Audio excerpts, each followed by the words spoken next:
अंग्रेजों ने सोचा था एक रानी हार गई, लेकिन उन्हें नहीं पता था झांसी से निकलने वाली यह रानी अब अकेली नहीं थी। अब वह खुद एक चलती फिरती सेना बन चुकी थी। रानी लक्ष्मीबाई की यह कहानी उस रात की है जब झांसी का किला अंग्रेजों से चारों ओर से घिर चुका था।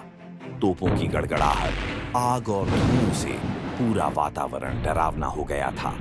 अंग्रेजों को पूरा विश्वास था कि अब झांसी उनके हाथ से नहीं निकल सकती, लेकिन किले के भीतर खड़ी रानी के मन में हार का कोई विचार नहीं था।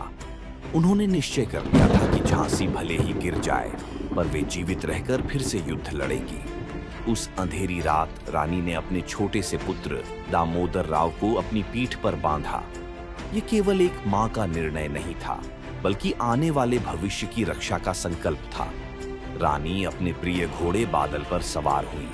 किले की ऊंची दीवार के नीचे गहरी खाई थी और ऊपर अंग्रेजों की बंदूकें तनी हुई थी।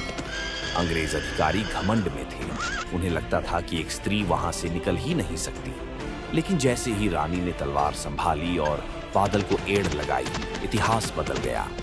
घोड़ा पूरी गति से दौड़ा और खाई पर लंबी छलांग लगा दी। कुछ क्षणों के लिए सब कुछ शांत हो गया। फिर यह स्पष्ट हो गया कि रानी जीवित है। गोलियां चली, शोर मचा, पर अंधेरा रानी का साथी बन गया। झांसी पीछे छूट गई, लेकिन रानी सुरक्षित निकल गई। इस घटना के बाद अंग्रेज समझ गए कि यह केवल एक रानी नहीं, बल्कि उनके लिए एक बड़ा खतरा है। अंग्रेजी दस्तावेजों में भी लिखा गया कि वह उनके लिए सबसे खतरनाक विद्रोहियों में से एक थी।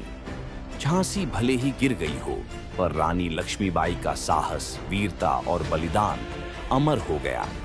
इसी कारण आज भी गर्व से कहा जाता है, खूब लड़ी मर्दानी, वह तो झांसी वाली रानी थी।